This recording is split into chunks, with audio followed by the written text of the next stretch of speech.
broadcast is now starting. All attendees are in listen-only mode. Hi, good morning, everybody. This is Stacy Jones, DDA's Employment Services Coordinator. Thank you to everybody for joining us this morning for our last Employment First webinar of the year. Before I move on to content, as always, for anybody new that's joining us in this format, I want to just walk through a few webinar logistics. As a reminder, everybody that's participating is in listen-only mode, so if you have questions, you have to type them directly into the question box, which is in your control panel on the right-hand side. You'll see a little tab that says chat, and you can type your questions in there. There's two options for listening. Sometimes people say that they have problems hearing, so make sure that you're connected via your computer or you're connected via the telephone. If you're having trouble hearing during the webinar, first make sure to check your volume, make sure it's turned up on your device, or you may want to try switching. If you're on the computer, try calling in, or vice versa. If you're connected via both your computer and your phone, make sure to turn down the sound on your computer so that you don't get any feedback. There are several handouts for this webinar, and they're available to you now for download. So if you click on the handout tab on the right-hand side, you should be able to download those. However, if for some reason you're having trouble downloading, don't worry, the handouts will be emailed to anybody that was registered for today's webinar. So those will come out to you. And then finally, the number one question that I always get is, yes, this webinar is being recorded, and yes, the recording will be made available. It'll be on the DDA's website. It does typically take several weeks to get uploaded, so I please ask for your patience while we get that. And I also like to mention that DDA does have a YouTube channel, so if you go to YouTube and type in Maryland DDA, you'll see a channel, and you can view any of our most recently published videos, but once this one gets recorded and published, we'll make sure to add it. Okay, so now that we've got all that good stuff out of the way, let's move on to our content. And before I introduce our guest presenter today, I want to start again with a really quick reflection, especially as we wrap up 2018 and we start reflecting on the next year. We want to continue to remember the why. And if you've taken part in any of our webinars this year, you've definitely seen this graphic, and it's not going away because we continue at DDA to strive and to focus on this trajectory toward the values and qualities we want in our system and that we want our services to embody. So as we approach every subject, every challenge, every barrier, we want to remember the why. And an important part of that is making sure that we continue to focus on these best practices, high expectations for people. So we're going to be talking today specifically about the use of assistive technology and technology in general. So as you're thinking about technology, and I want you to kind of think about that through the lens of this trajectory for a person's good life. How can we use technology? How can people use assistive technology to help them reach their own personal visions of their good life, as well as helping to create services and supports that do the same thing? So just something to be thinking about. I'm thrilled to be able to introduce to you our guest speaker today, Daphne Steffen. She is Director of Assistive Technology and Information Systems with the ARC Baltimore. And Daphne is so incredibly knowledgeable about the use of assistive technology, so I was very thrilled when she agreed to join us today. But let me just give you some background on Daphne. She launched an assistive technology program back in 2012 with the vision of really enhancing opportunities for people with intellectual and developmental disabilities in order to improve their lives through the use of technology by increasing awareness, access, and support. And since that launch, Daphne's connected hundreds of people with assistive technology. She has her master's in business administration and an assistive technology applications certificate from California State University, Northridge. And most recently, which is really exciting, Daphne was recognized by the Daily Record as one of Maryland's leading women in 2018. So Daphne, thank you very much for taking time out of your really busy schedule to present today.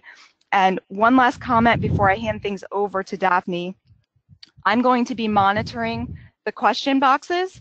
So if you have questions as Daphne is speaking, Feel free to type them in. I will kind of monitor to see when it makes sense to break, and I may say interrupt you for a minute, Daphne, and then we may see towards the end if people have additional questions. So I'm going to hand things over to you and get you started. All right. Good morning, everyone, and happy holidays. Thank you, Stacy, for that introduction.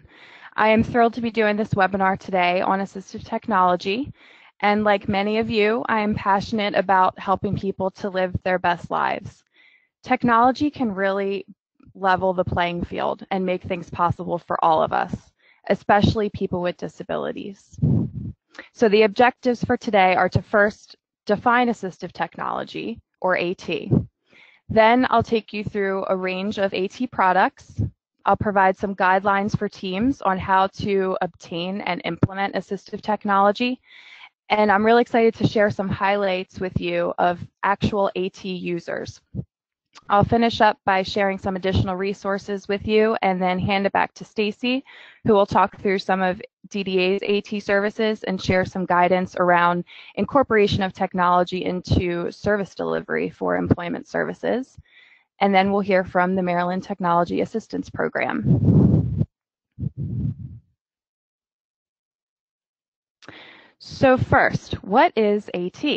Here you have the legal definition, but really it's anything that can be used to increase, maintain, or improve functional capabilities of a person with a disability.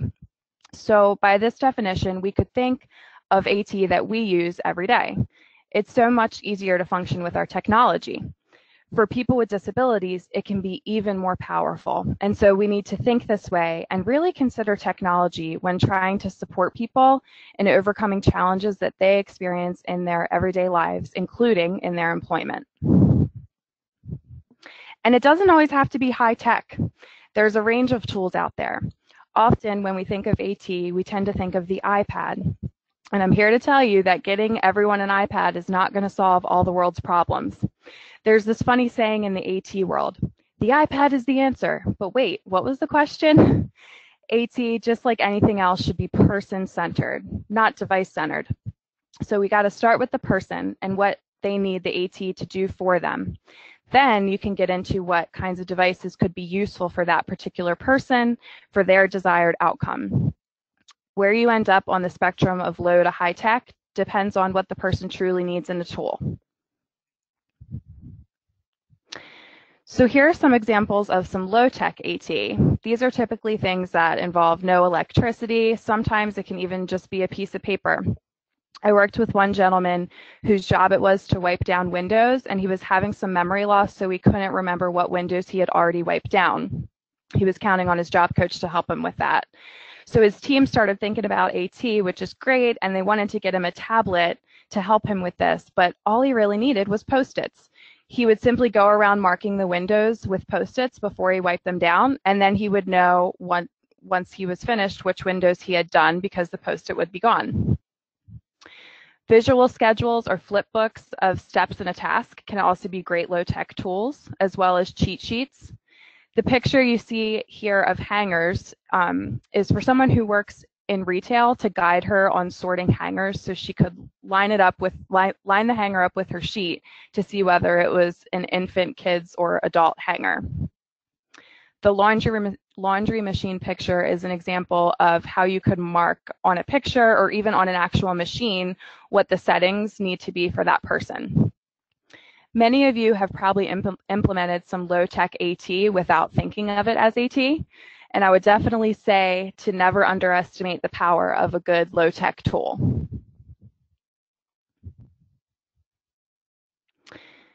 A mid-tech device usually involves some electronic component or maybe it's battery operated. Some examples would be a voice amplifier shown at the top left, where a person who is very soft-spoken could wear it.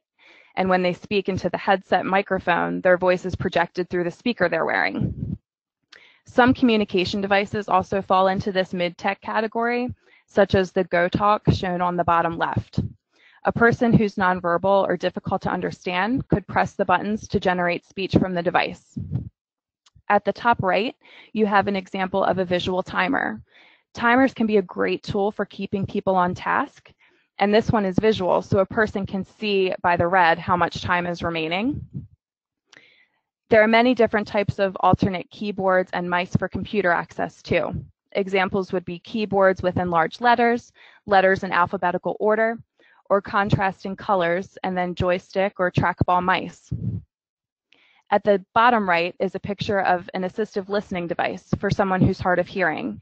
They would wear the headphones and ask their communication partner to speak into the microphone, or they could put the microphone down on the table to better hear conversation in a group.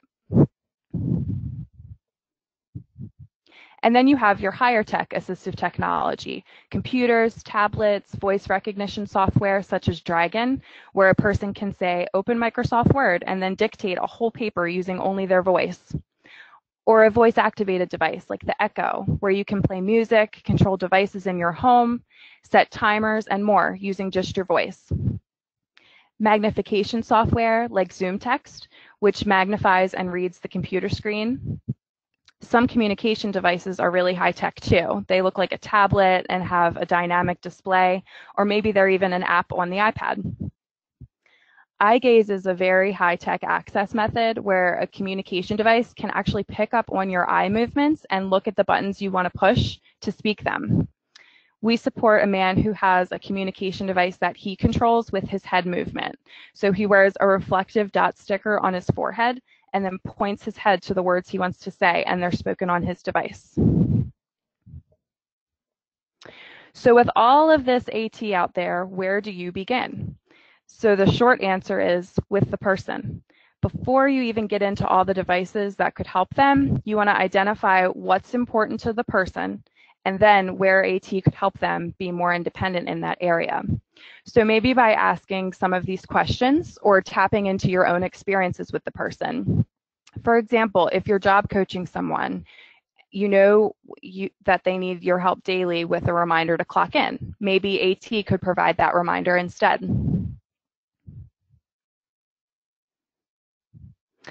When it comes to obtaining assistive technology, again, the first step is to consider it as a support tool. This may seem straightforward, especially since I assume most of you are somewhat comfortable with technology, being that you managed to log into this webinar today. However, in the world of disability, we should always be keeping technology in mind as a way to support people, rather than assuming that they need additional assistance from another person, be it a family member or a staff. So if you think of all the many things we do with just our cell phones, we connect with others, we shop, we get reminders, we use our GPS. One device gives you a lot of abilities. When you take that device away, think of all those abilities you lose. I could probably figure out some other way to get things done, but I guarantee you, if I didn't have my alarm on my phone to wake me up or my calendar telling me what I have going on, I would need some other type of support with that. So just that one tool gives you so much independence. And you and I know all of the things that we couldn't do without our technology. But what we need to find out is, what can the people we support do with technology? This to me is like the great unknown. When we're supporting people, do we really consider how technology could make their lives easier too? There's a quote by a well-known disability rights activist here. For most of us, technology makes things easier. For a person with a disability, it makes things possible. So really recognizing this and taking this on as a way of thinking as we're supporting people is the first step. Next, keeping technology always in our minds, we can identify opportunities for independence. These are the tasks that a person often needs support with, their barriers or challenges. This will help define what you want the technology to help with. On this slide is a list of some different areas that technology can support people with, and some examples of common challenges people face that might make them a good candidate for AT. For example, a person might be a good candidate for an adapted telephone if they're unable to use a standard phone, be it a hearing impairment or they typically ask someone to dial for them. There are many kinds of phones out there, from amplified phones to help with hearing, picture phones where someone with difficulty dialing full numbers could simply press a picture of who they want to call, Or a person might be a good candidate for AT for communication if they only use nonverbal communication or are difficult to understand to unfamiliar communication partners. You can see other areas on this slide, and in a bit, I will show you some ways that AT has helped people we support at the ARC Baltimore in some of these areas. We developed a guide based on these areas, which is in your handouts and also linked on this slide. Some resources within the guide are specific to the ARC Baltimore, but you're welcome to refer to it to help kind of point you in the right direction to some of the resources, and many of those are statewide resources. So the colorful screenshot that you see here is from the first page of the guide, and the way it works is you identify the area and then you can just jump to that page in the packet to kind of figure out where to start. And the guide also links you to web pages and forms. So please check it out and feel free to share it within your networks. We at the ARC Baltimore have trained almost all of our DSPs on this, as well as people in management, and those are who are responsible for person-centered planning with people. So when is a good time to think about AT and evaluate potential needs for AT? I would say whenever a barrier in one of these areas is identified. This could be when you observe a person's daily routine and look at if and how they need support. Example, do they need someone to turn their TV on for them? Maybe they could use a simpler remote control to be able to do it themselves.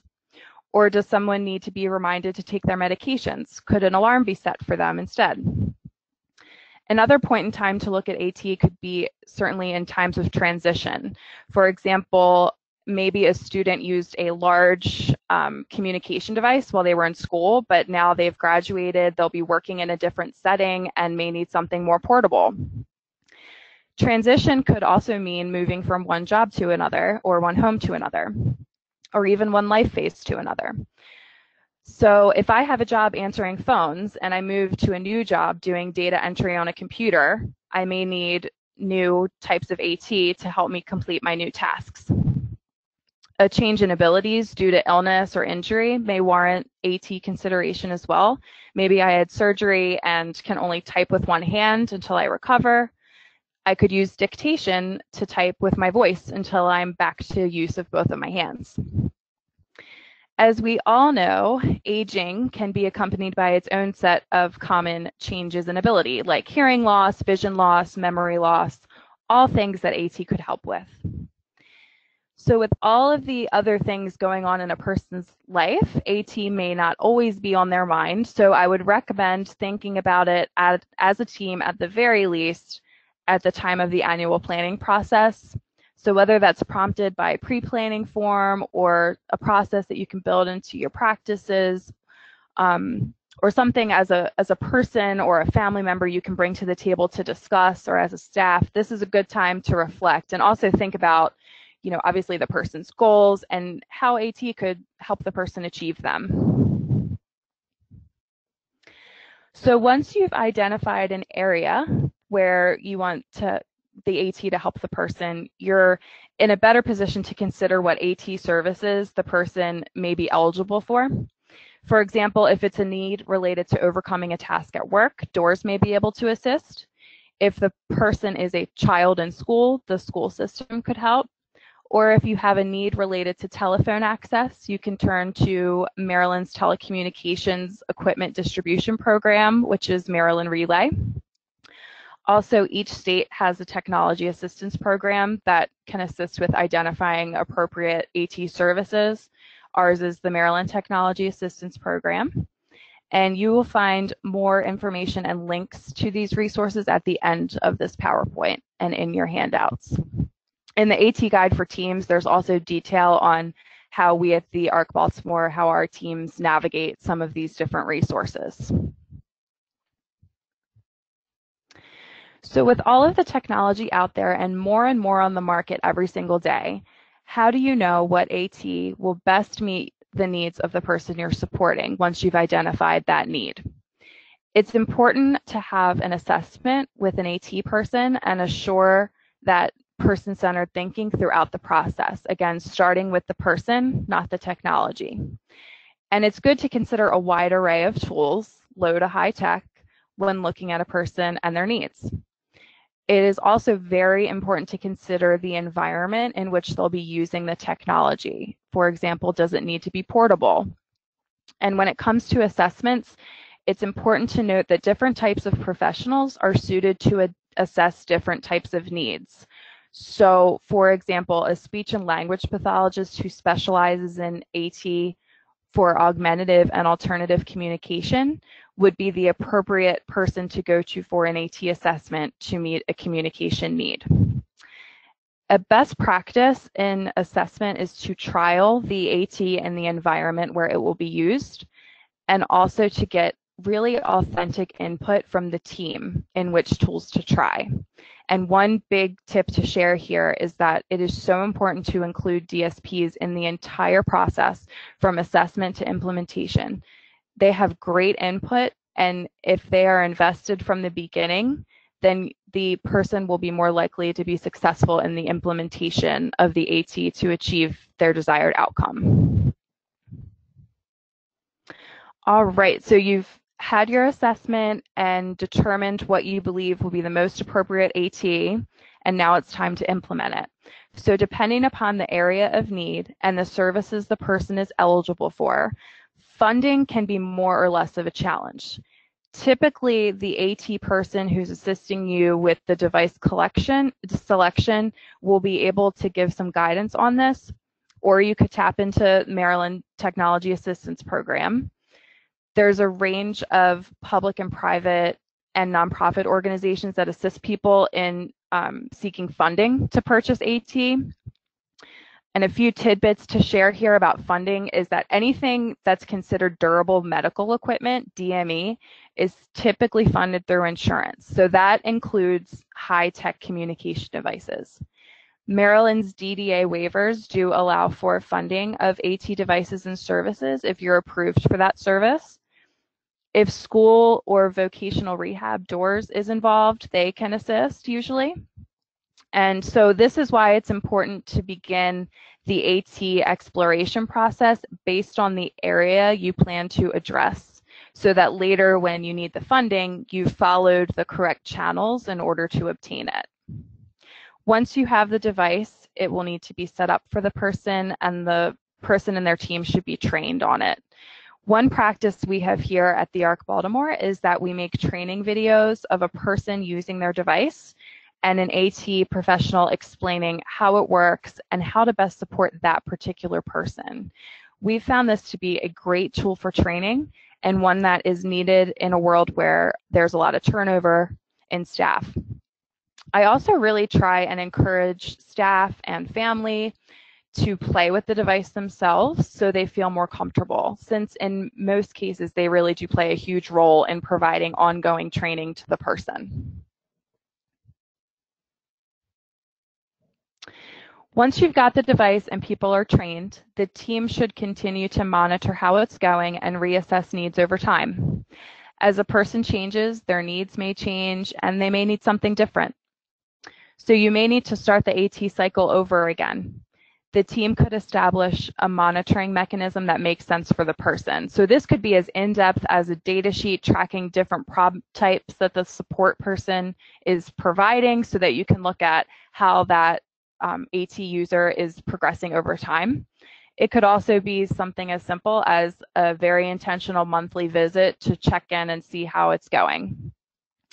Think about what you can put in place to assure follow-up and follow-through with the plan. And then one way that you can kind of build in a monitoring mechanism is really to integrate it into the person-centered planning goals, which you're already, in essence, monitoring throughout the PCP year. So, for example, the person's goal might look something like this. I'm calling my sister twice a week using my picture phone, or I'm letting my supervisor know when I'm leaving for the day using my communication device. So the goal isn't about solely using the AT. The goal is really about the desired outcome and the AT being a strategy to achieving it. All right, this is the really fun part. These next few slides are some highlights of people we support here at the ARC Baltimore and how they've used AT to overcome some different barriers. So Don is not always motivated to wake up and shower for the day. he has this talking alarm clock, and we set it up for him so he hears his girlfriend's voice waking him up every morning, reminding him to wake up and shower so you look your best for me. And with this, the team input was so important, because when we thought about and really discussed like what motivates John, hands down, it was his girlfriend. And so we were like, we brought her in the room, got her voice on there, and he's been doing great with that reminder. And the clock also reminds him to like take his medications and complete household chores, some other reminders that staff at his home were giving him. And this is Leon. Leon uses a little voice cue device to remind him to bring his lunch to work. This is a much effective and cheaper alternative than increasing his staffing hours at home, just to give him this reminder to make sure he brings his lunch every day. Cassie volunteers at a hospital where she brings drinks to people in the waiting room. She has some difficulty carrying the drinks. She has limited use of one of her hands and also some vision impairment, but this cup stand enables her to carry the drinks and serve patients with ease. It's been really great for her. Mary Ruth. She is difficult to understand if you don't know her very well, but she has a lot to say. She does janitorial work, and she uses her communication device to announce herself before entering the men's room to clean it. That's what she's doing in this picture here.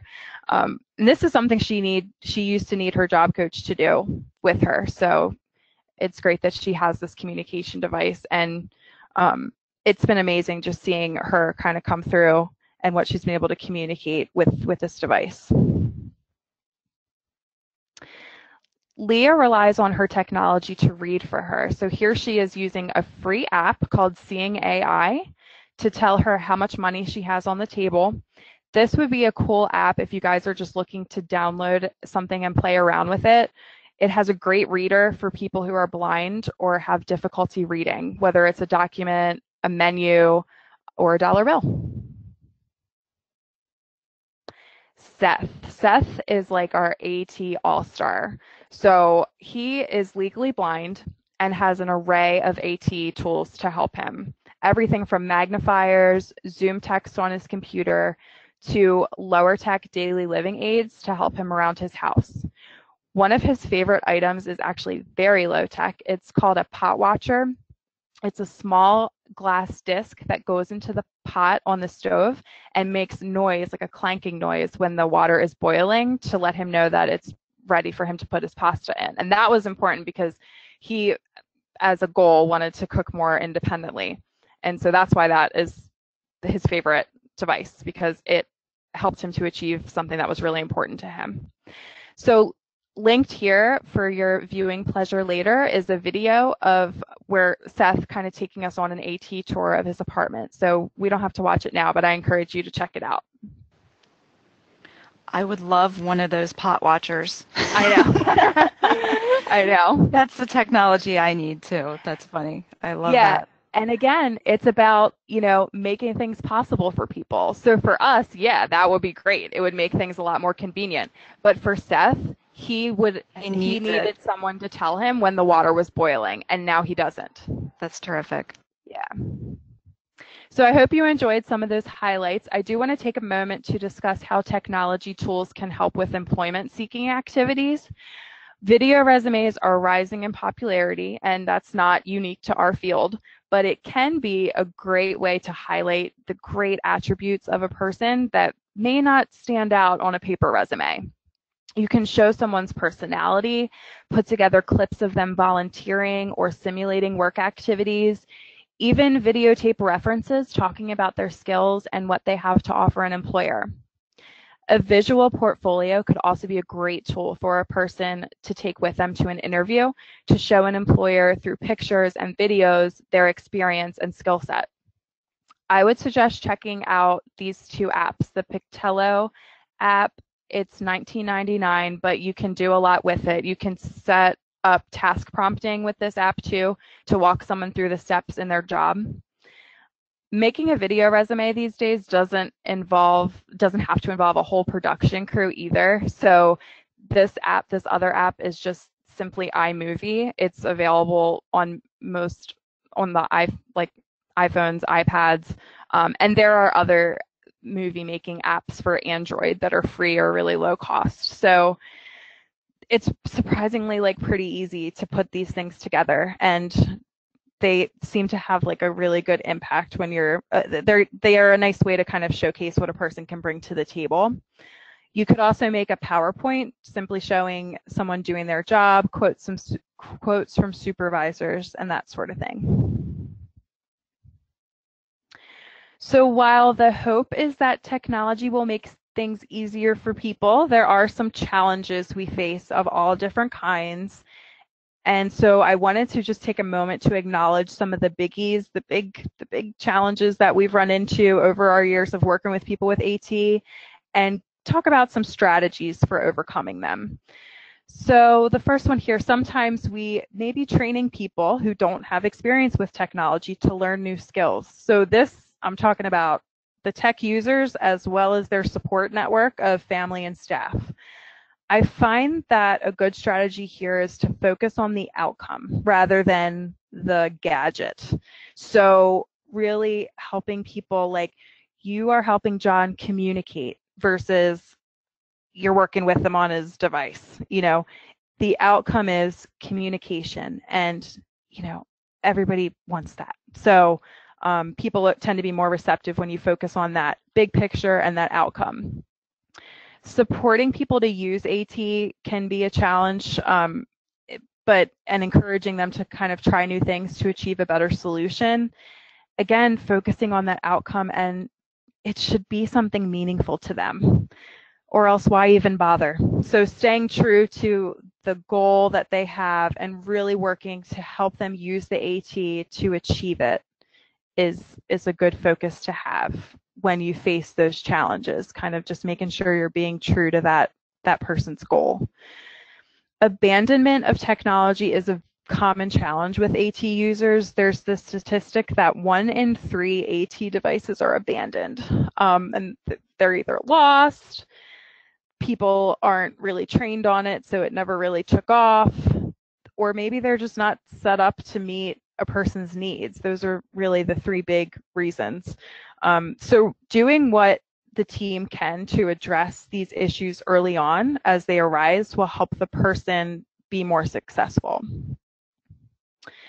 Support professionals, caregivers, and family members must see the value in using AT and support its usage. It has to be kind of a full circle support. So I like to emphasize this early on in training and really work as a team, hearing and addressing concerns that people bring to the table so everyone is on board and feels comfortable and also empowered and supported in implementing the AT. We know we're facing high turnover in staff support, so maybe you have a new staff who wasn't part of the initial AT process. Taking time to get them on board is a very necessary step so that people are all bought into supporting the person. Or maybe you're trying to get support people to shift from a caregiving model to a model where we are promoting independence and empowerment with the right tools.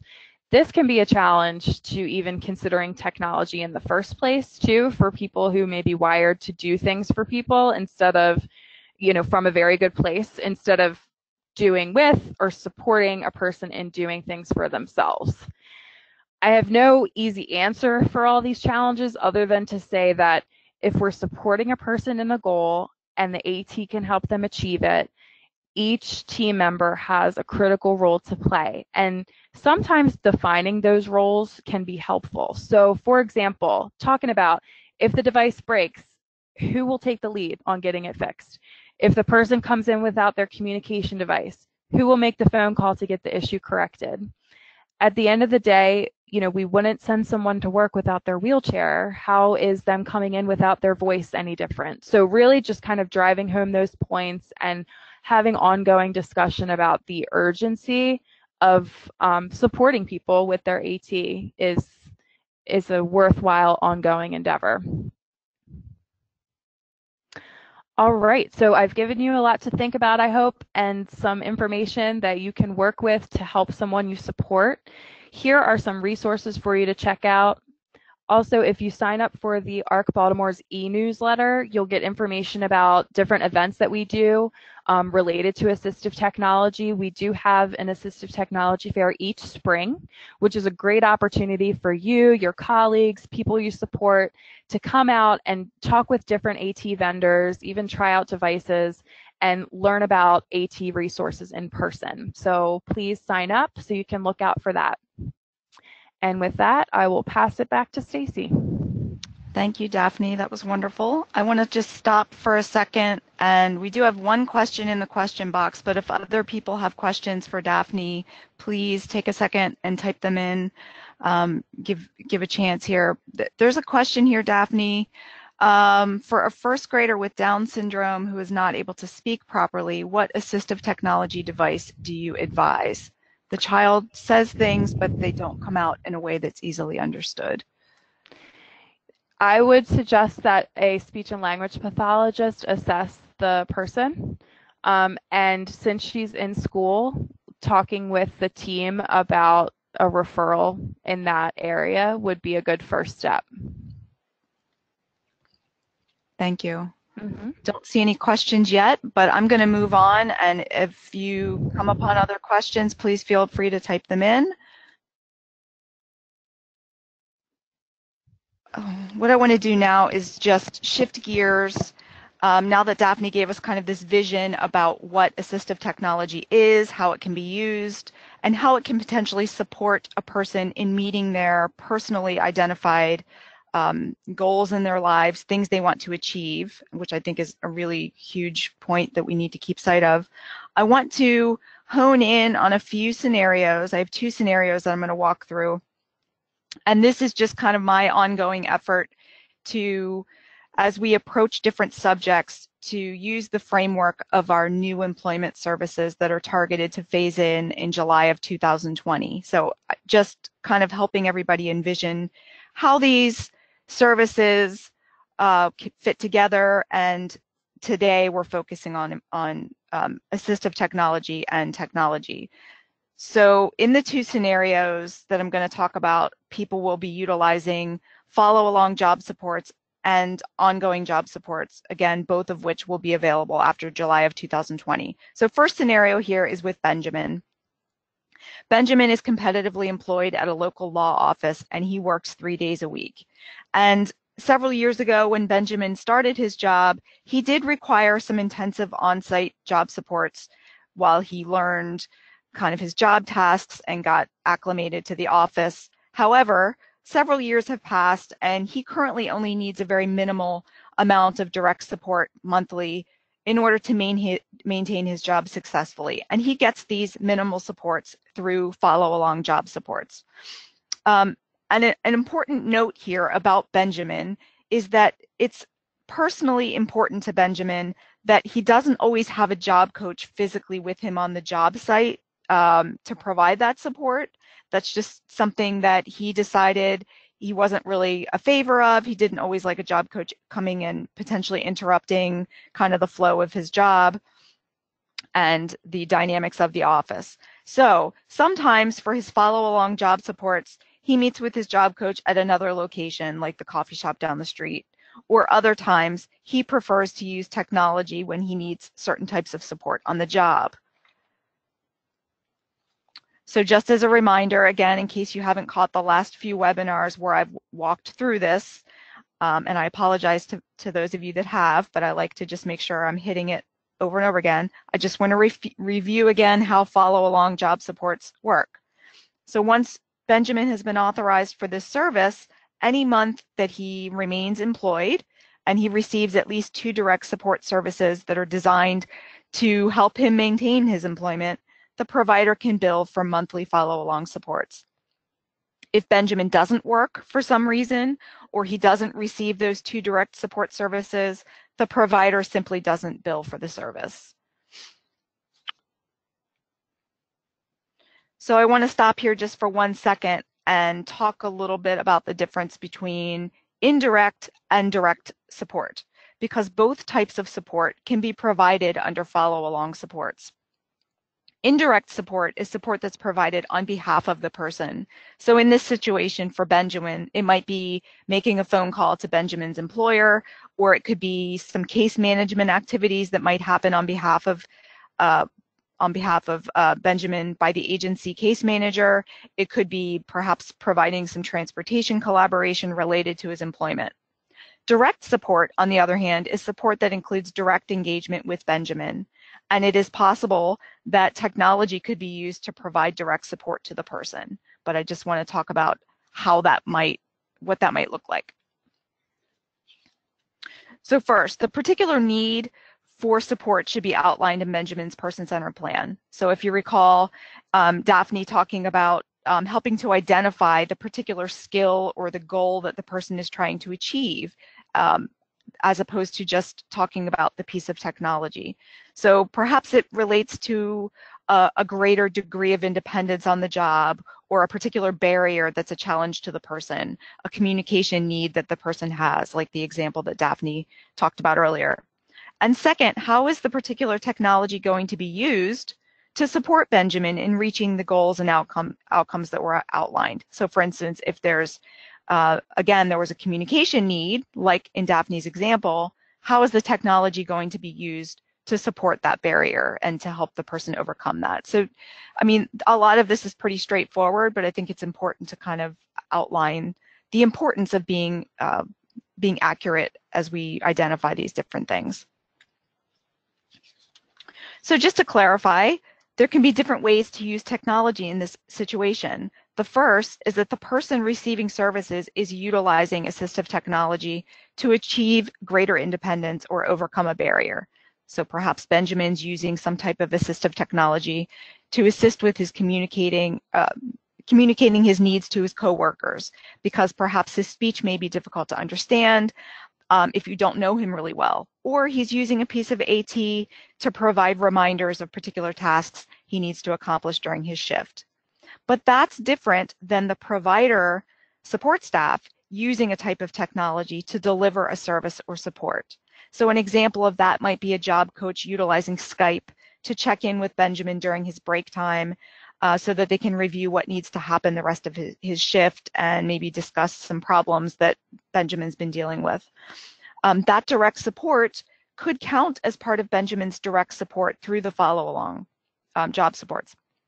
But again, you want to make sure that this type of support is what is needed and that it's actually supporting an identified need for the person, and that the person prefers this type of support. So it's not meant to be, for staff convenience or to reduce something, but it's because that the person prefers this type of support. And in this case, as we said, Benjamin doesn't always like someone on the job with him. And you would want to document this direct support in the same way you would in another face-to-face direct support. So let's shift to scenario number 2. Here we're going to be talking about Faith. Faith is also competitively employed, but she works full-time and she works at a local hospital as a laundry aide. And Faith has also had her job for several years. And in order to remain successful, she needs both follow-along and ongoing job supports. And again, as a reminder, people can receive both if that's what's needed. So Faith's employment service provider is beginning to help her explore the use, potentially, of assistive technology in order to fade back the number of hours of direct ongoing supports that she needs. So let's walk through what that might look like. Faith currently doesn't use any assistive technology, but there are some time management concerns related to her performance on the job that she has noticed and that her supervisor has noticed. So for instance, she has some difficulty staying on task during her shift, which sometimes causes her to fall behind with the things that she needs to accomplish before she leaves for the day. So Faith and her team get together and they start having conversations and exploring what options may exist. They decide that an assistive technology assessment would be a great place to start because they're not really sure what would be the most appropriate piece of technology or how it might fit in with these, kind of with the things she's experiencing. And because Faith's potential use of assistive technology is directly related to an employment goal which is to stay on task and to be able to complete her work within the time allotted for her shift, the team connects with Doors to see if she is first eligible for services and if there are appropriate services that exist that might be available to help her with this employment goal that she's identified. In this situation, Faith's Doors counselor authorizes an assistive technology assessment that eventually leads to her getting a voice cue device like the one that Daphne referenced earlier. And that helps give her the reminders that she needs to stay on task during her shift.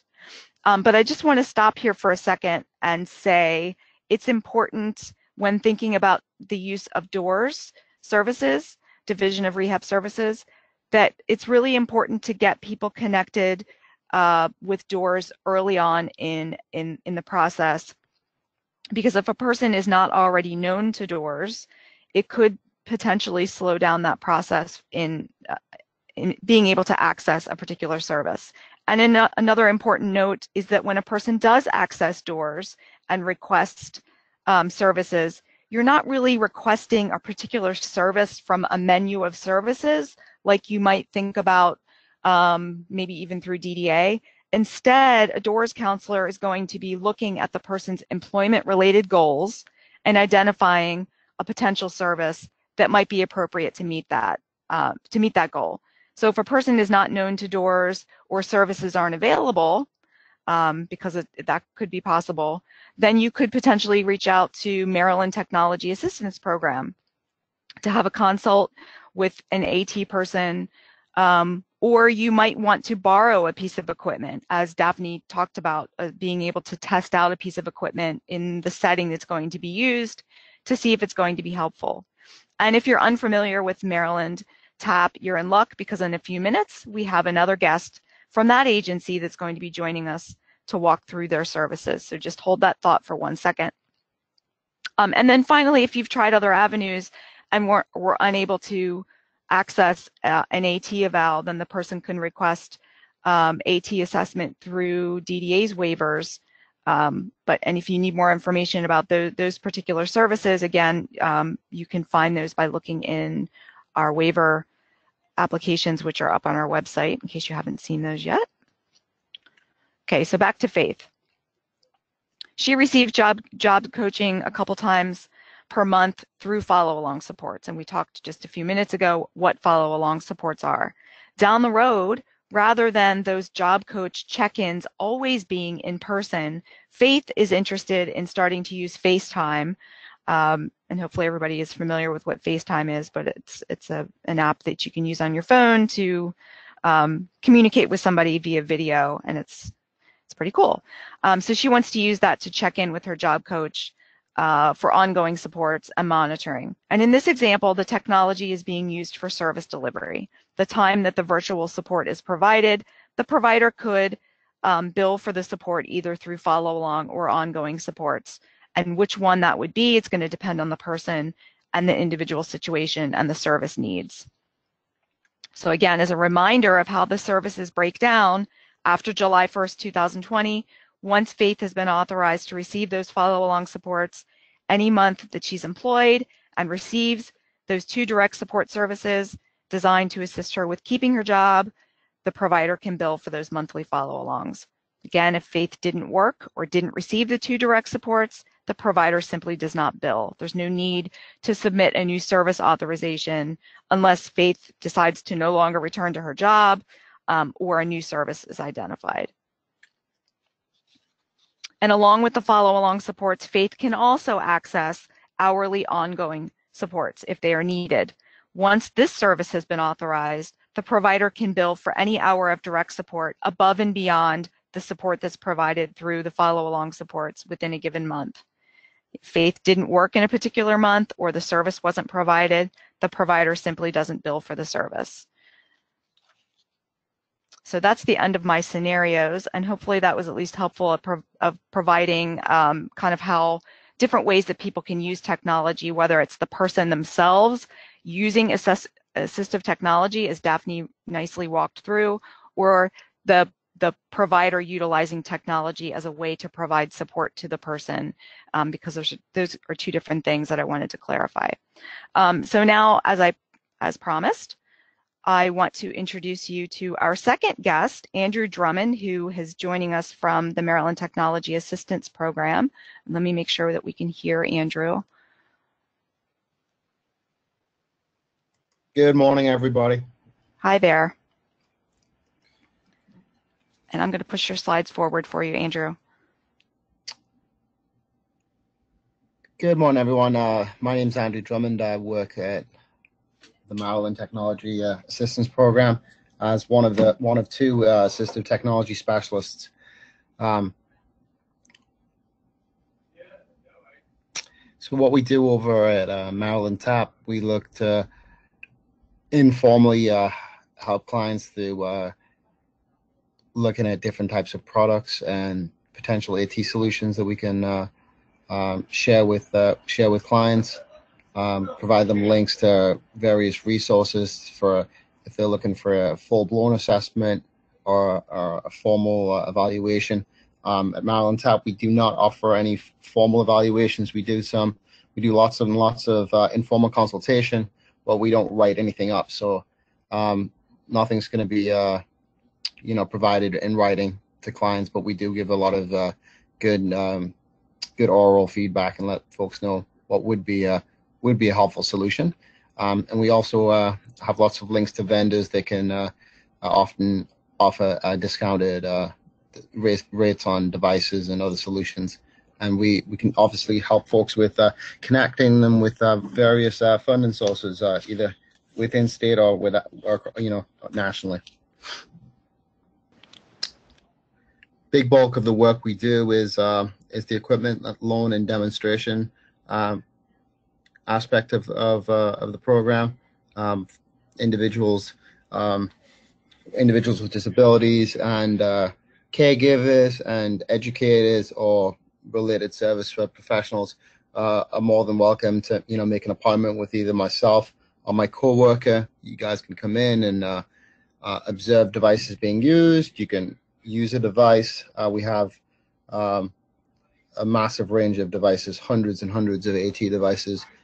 We do make sure that any device that's old, we move that off to surplus, and we try to make sure we have the very latest AT available, and it's obviously a variety of devices.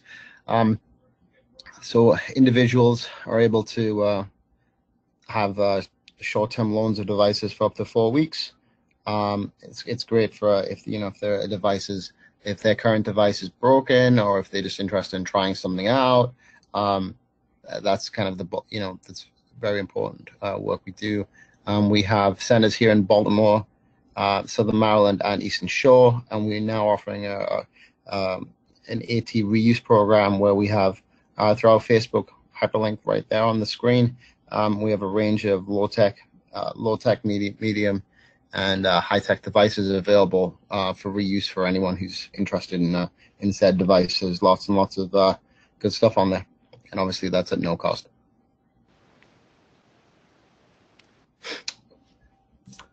Also, we have a AT loan program, and that's a fantastic program that provides low-interest loans to Maryland residents with disabilities or their families. The criteria for receiving a loan is, in all honesty, is a lot easier than if they went to their local bank or credit union and attempted to get a loan. And the loans cover communication devices, vehicles, computers, home modifications, ramps, pretty much anything you could think of that relates to AT. Lowest amount you can ask for a loan for is $500, and right up to $60,000. Interest rates are usually around about 1 point below prime, so they're excellent rates, and there's a very good possibility that most folks will be approved.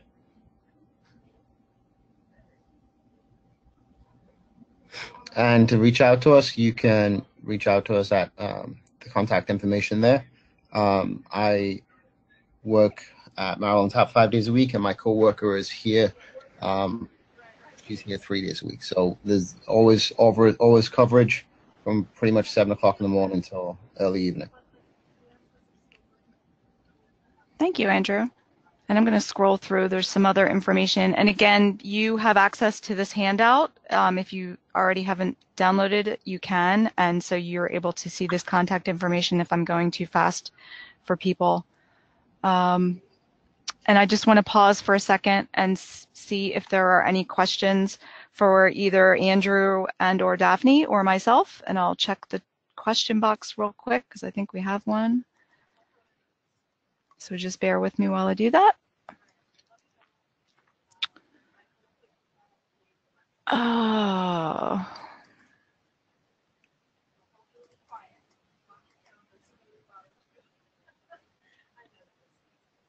Okay, it says rather which route to go, whether, I'm not sure if there was a first part to this question, which route to go, whether to reach out to health insurance or get it through a waiver. And I don't know if that was in reference to something that Daphne said earlier.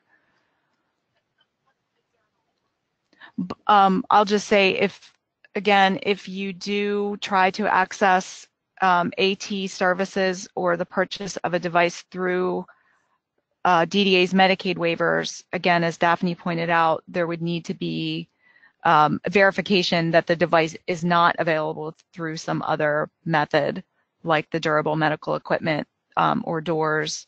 So I'm not sure if that answers your question, but you would want to try those other avenues first, or insurance. Okay, we have another question here. How do we ensure the seamless continuity of use of AT supports as the individual leaves the school system and moves to adult services?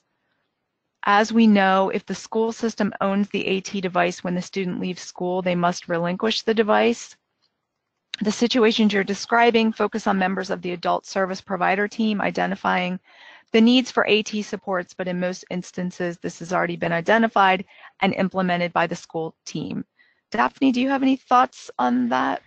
I do. There are a couple practices that you can do as an agency. One would be just kind of as you're talking with people who are coming into services, looking at any AT needs that they may have, and then working to get them the device before they leave school.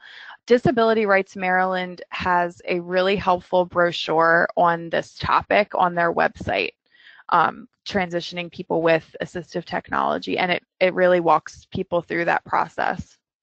But the important thing to consider is that sometimes what a person was using in school may not be the most appropriate tool for them. So that's something that should be looked at kind of throughout that process. It's also helpful to ask the school to provide you with any recent assessment or service reports on any assistive technology that they're using to help inform those practices and that process.